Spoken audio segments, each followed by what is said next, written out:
For most of us, this is what American history looks like.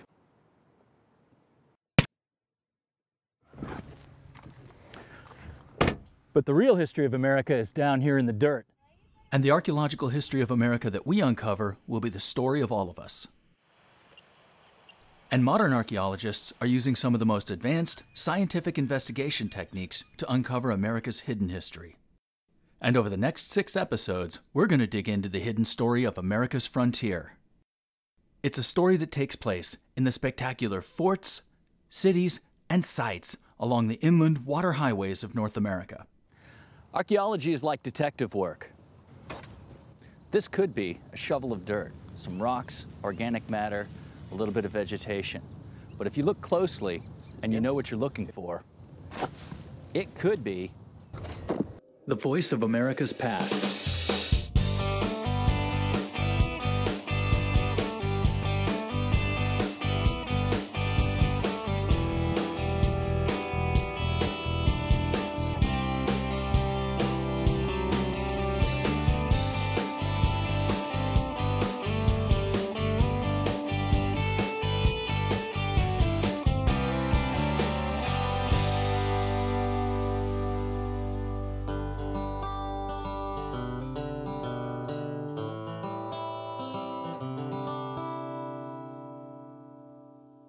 Centuries before the arrival of the first Europeans, as many as 35,000 people lived in the largest city in prehistoric America.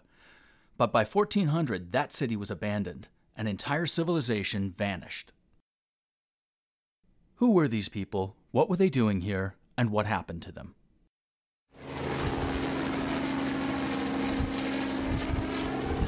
It's all down there. The houses, temples, burials of this magnificent, enigmatic city. Our job is to use all the tools in our archaeological toolkit to find out what happened here.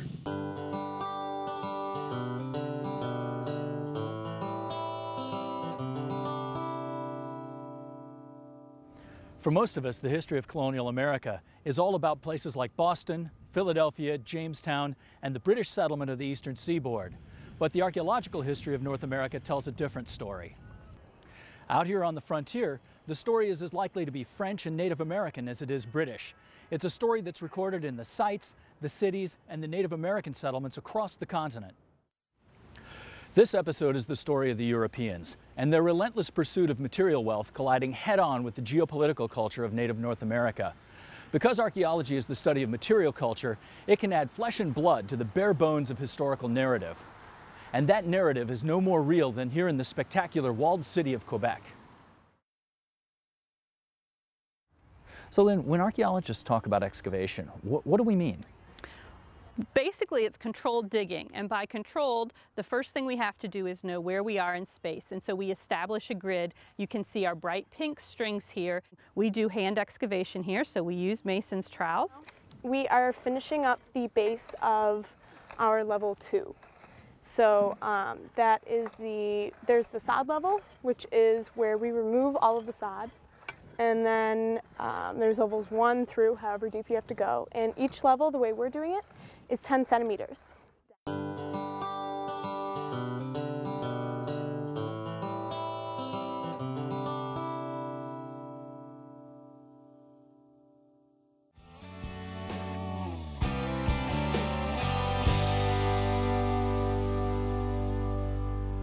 One of the costliest wars in American history is a war that most of us probably know very little about.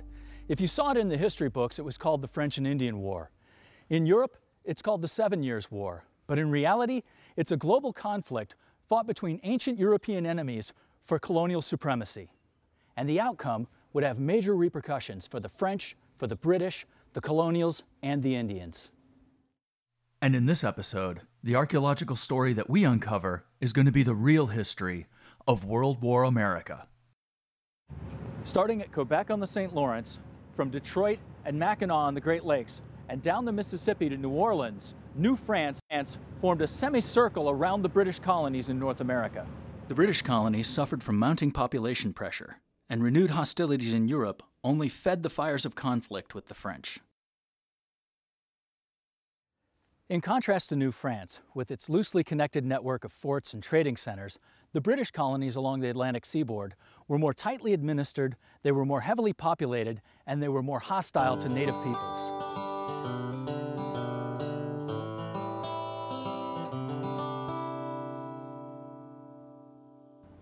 When it comes to the history of America's fight for independence from the British, we all know the story about George Washington and Valley Forge, about Boston and the Tea Party and the traitor Benedict Arnold. But the real story of the American Revolution was played out here in the dirt. And out here on the inland waterways of North America, it's a struggle between the British, the Canadians, the Americans, and the Indians.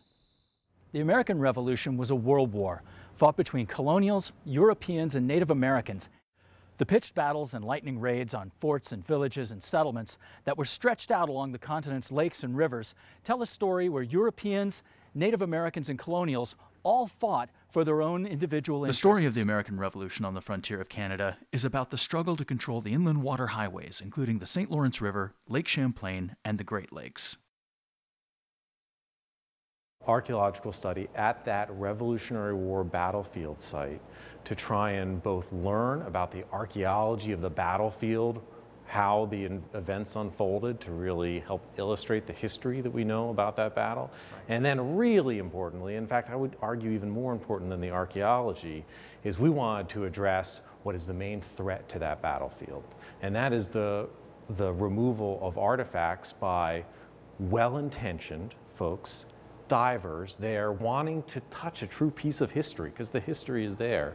But what we wanted to do was provide an archaeological outlet, a permitted project, scientific methodology, and then once we had an understanding of the way the site laid out, we did some selective artifact recovery permitted by the state of New York and the Navy for things like the pieces of this cannon and the carriage and some other smaller artifacts.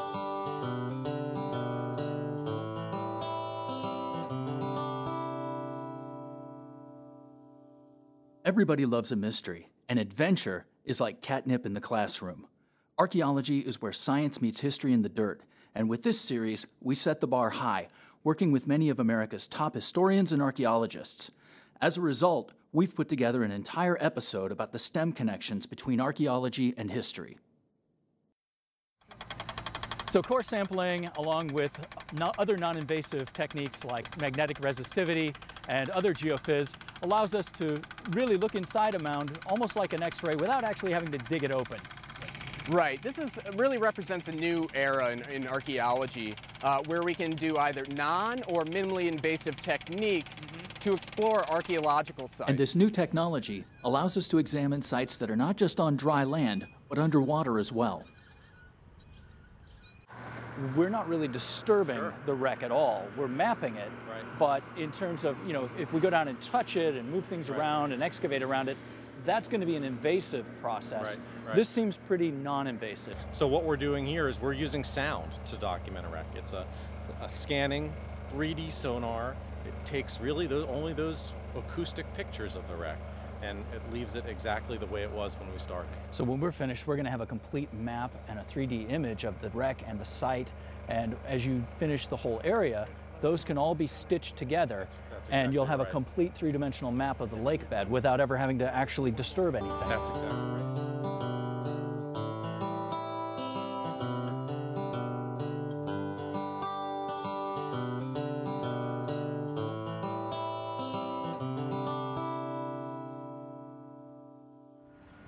For most of us, the British burning of the White House is the iconic symbol of the War of 1812. But the continuing struggle for American independence from Britain wasn't just being fought in the original 13 colonies. It was a frontier war fought for control of the inland water highways of North America. Out here on the frontier, in massive naval battles on the lakes and rivers, in fierce battles at places like Prophetstown, and in forts and settlements across the West, the War of 1812 was a wilderness war.